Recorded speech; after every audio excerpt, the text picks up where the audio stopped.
Grace, kumusta na ang biktima na tinamaan ng ligaw na bala? Yes, Ella, magandang tanghali. Sa ngayon nga ay nakalabas na ang biktima sa ospital at nagpapagaling na ito sa kanilang tirahan. Pinaghahanap na ng mga otoridad ang responsable sa pagpapaputok ng baril sa pagdiriwang ng bagong taon na nagresulta sa isang paring Katoliko na tinamaan ng ligaw na bala sa Purok 7, Barangay Irisan sa Baguio City.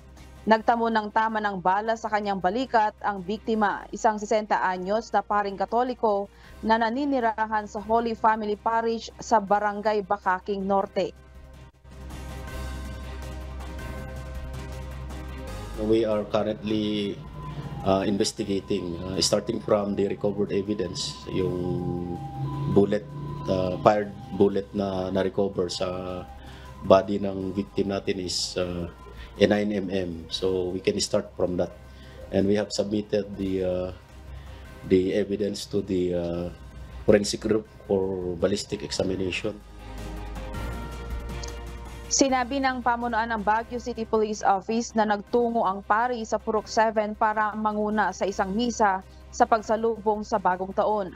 Pagkatapos ng misa, nakiisa siya sa komunidad sa pagmamasid sa isang fireworks display. Habang nanonood, bigla siyang nakaramdam ng kati sa kaliwang balikat. Sa pagkakamot nito, natuklasan niyang duguan siya. Hinala ng BCPO, nagmula ang bala sa isang kalibre 9mm na baril. Since 9mm kasi ang karamihan sa mga issued firearms ng mga law enforcement agencies natin, so we can start from there. And hopefully license yung hindi loose firearms yung suspect, nagputok yung baril ng nagputok, so we can trace kasi may mga database na tayo ng mga bullet comparison.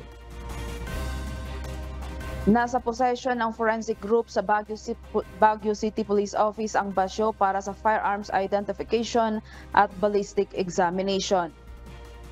Samantala, ayon pa kay Police Colonel Bolwayan Jr., bumaba sa 57% ang crime rate sa City of Pines nitong pagdiriwang ng holiday season at pagpapalit ng taon. Yan muna ang balita mula dito sa Baguio City. Balik sa iyo, Ella. Maraming salamat, Grace Flores.